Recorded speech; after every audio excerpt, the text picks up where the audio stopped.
Okay, we are learning slope in this video.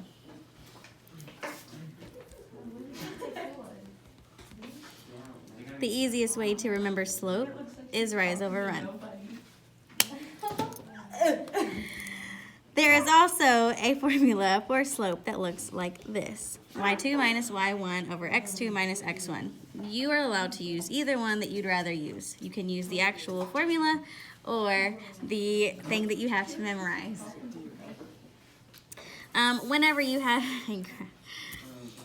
when you have a graph, you find 2 points, you rise and you run from them. So if you are not able to rise and then run, then you can go down and then run. So let's see how much we go down. 1, 2, 3, 4, 5, 6, 7, 8, 9, 10, 11, 12, 13, 14, 15.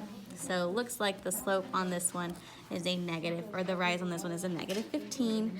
The run is 1, 2, 3, 4, 5, which reduces down to a negative 3. The slope on this line is negative 3. The y-intercept is where the line crosses the y-axis.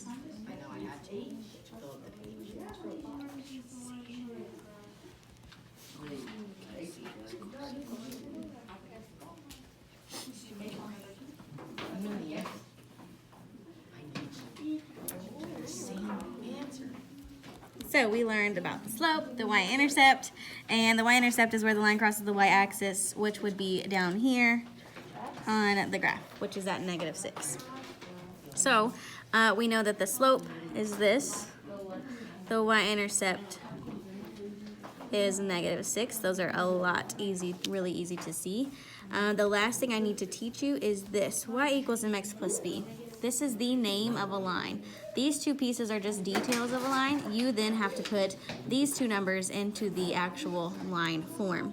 So m is slope. We replace the m with the actual slope number, which was negative 3. We then replace b with the y-intercept number. That's not what I meant to write. Which was negative 6. So I'm just going to say minus 6. Like that. This is the equation to this line. Let's move on to a table.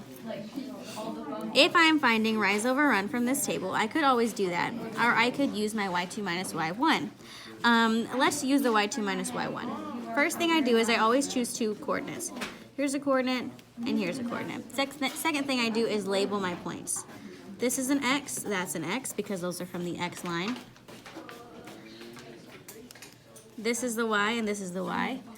And so then I give them 1s or 2s. This one is the first coordinate that I circled, and this one is the second coordinate that I circled.